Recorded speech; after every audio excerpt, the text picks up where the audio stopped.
Hello and welcome to the Rogers Brief. I'm Adam Rogers. Thank you for watching and thank you for listening. Today was day 37 of the Mass Casualty Commission proceedings, and today involved two small group discussions. The first one in the morning was about service providers. Included two individuals from the Department of Justice Victim Services, two from the Medical Examiner's Office, and a funeral director. And then in the afternoon, there were two elected officials, the mayor of Colchester County and the current MLA, who was a councillor for Colchester County at the time of the mass casualty events. So the day wrapped up a little over after 3 o'clock this afternoon, so it wasn't a full afternoon panel session, but there was lots of discussion this morning. The morning session had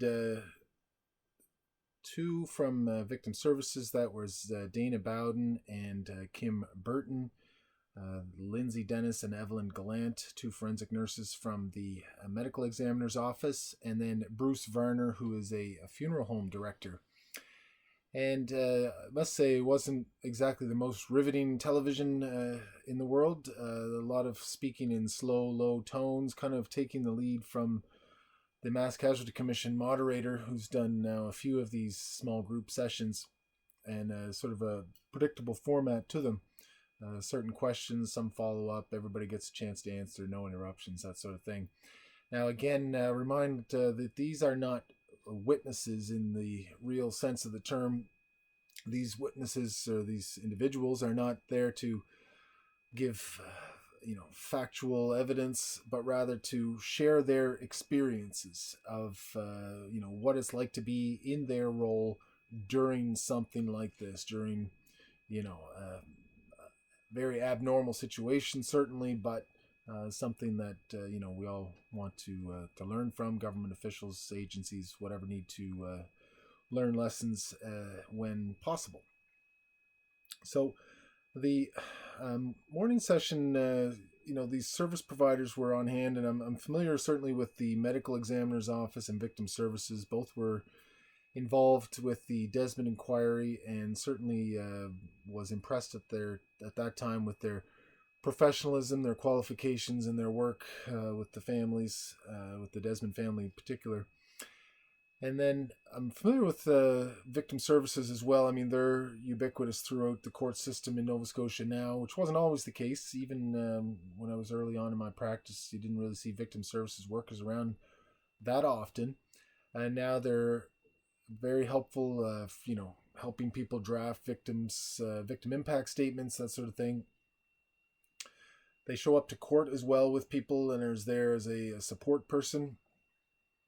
Although I will say, as a defense lawyer, sometimes I would be a little put out by that, because if you're representing somebody who has the presumption of innocence, and yet there's somebody from Victim Services who's sitting there with them in the courtroom, it can leave a subtle impression, I think, with the judge, particularly in rural areas where everybody knows the Victim Services workers, that they're sitting with so and so. Well, maybe it would be a subtle way to bolster their credibility in a case where credibility is an issue. But aside from that, I mean, they do very good work with victims. Their experiences in the mass casualty, I mean, it's they talked about just the sheer volume of trauma and having to adapt their policies, their systems to that, calling in other workers, victim services helpers, all of whom responded positively and were able to come in and help out. The mental health challenges, just the scale of it was enormous, of course, during this time. For the people in the area, the victims, families, and members of the public. So there were many things to deal with during that time, and so they had some challenges there. The Medical Examiner's Office, I mean, they have to deal with the bodies and try to identify people, and so they talked about some of how they do that and what goes into it.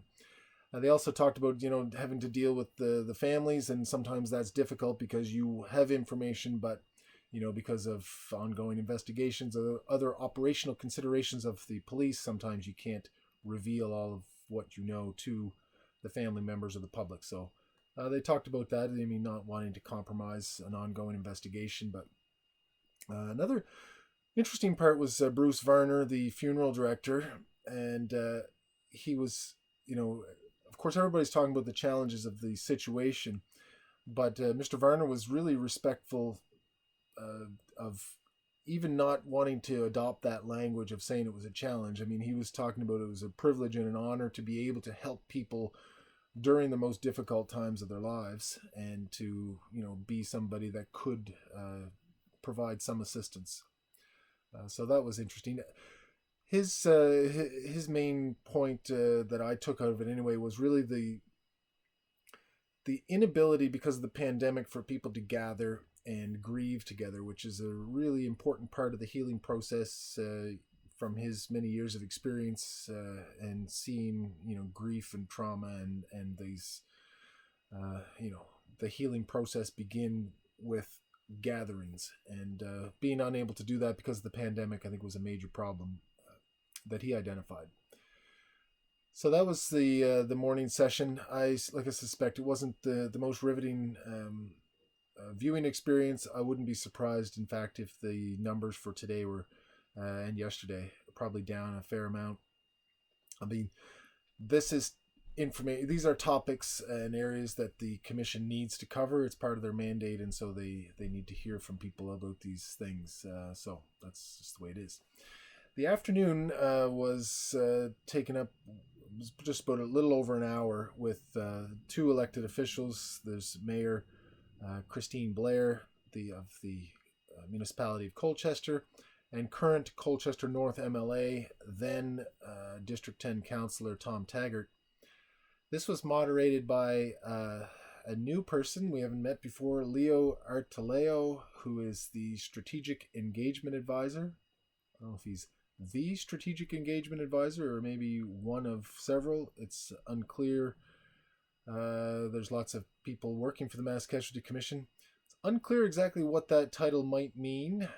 Or if he is, like, say, the only one. I did look him up on LinkedIn, and I noticed that one of his titles, or one of the things he does, is a speaker coach, which I only mentioned because it seemed like he had to read. He was reading everything that he said from notes. He was sort of leaning on his notes fairly heavily, despite that self-assessed qualification. So it was Mayor Blair, was quite well prepared. She had notes. She was talking about what a surreal situation it was to wake up that Sunday morning and start getting phone calls from media organizations all over the world, trying to understand what was going on. She wasn't receiving a great deal of information from the police or anybody else. She tried to get some from the EMO office, that sort of thing. But in her interview, she said, she was just there to speak for the families, and knowing that she didn't have all the facts yet, she didn't really want to talk about the incident itself and what had happened, but rather just sort of speak from the heart and talk about the families. And sort of that was her message, and she repeated that a few times. So I know she was really trying to convey that certain message. And really, talked about the impact on the community, talked about the sheer number of people killed. She said, well, that's 10% of that community. So that's a large percentage, let alone the sheer numbers. And it was a neighbor who was impersonating a trusted figure. And so that trust has been greatly harmed. And then she and MLA Taggart echoed this, said that the trust has been further harmed because of the poor communication that's taken place since the tragedy. Yes, both described having received calls and media inquiries from all over the world. MLA Taggart, he was a little tougher to follow at times, what he was trying to convey, but he seemed to, from the Sunday morning of the 19th, he was trying to get information and then work on logistic things, practical things that people needed, like the community hall getting set up properly, arranging for it to have internet, for just resources that people could use, and then hearing from family members and speaking for them in media interviews so that they wouldn't be bothered or they respect their privacy. Although I should point out as well that Mayor Blair noted that the media was quite good, that they respected people's privacy and they were, respectful of boundaries too. One of the things the municipality did was erect some signage around the community just to, tell people to be respectful and respect people's privacy if they didn't wish to speak. So that was really the substance of today. That was what happened today. There wasn't a great deal of substance actually added to what we know or what we've learned about the events, even the post-event situation. I was a little surprised that the two politicians this afternoon weren't a little more critical of the RCMP response or the commission itself. I think they've been, I know MLA Taggart in other scenarios has been critical, but didn't say a whole lot on that today. But that's fine. He did say that he thought the community members, some of them that are being mentioned many times, should have representation somehow.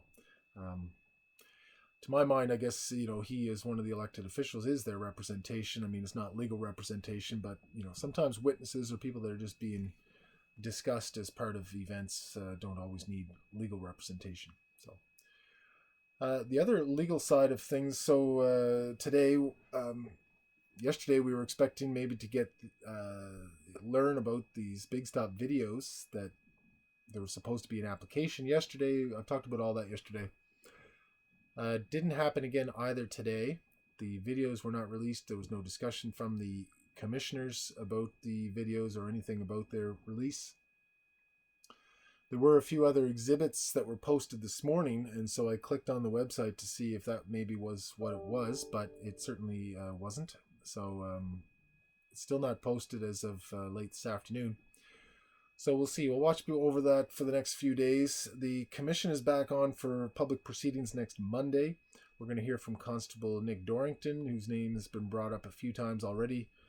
Constable Dorrington pulled over Gabriel Wortman for speeding inside of the Orchard Beach subdivision there in Portapique, and had a photo of him from that time, which he circulated early on in the course of events. And we're also going to hear more evidence or people talking about communications and supports post-event. And we're also going to hear from Constable Wayne Bent next week as well. So we'll be watching for all of those and we'll bring you reports as they unfold. So that's it for this week. Unless something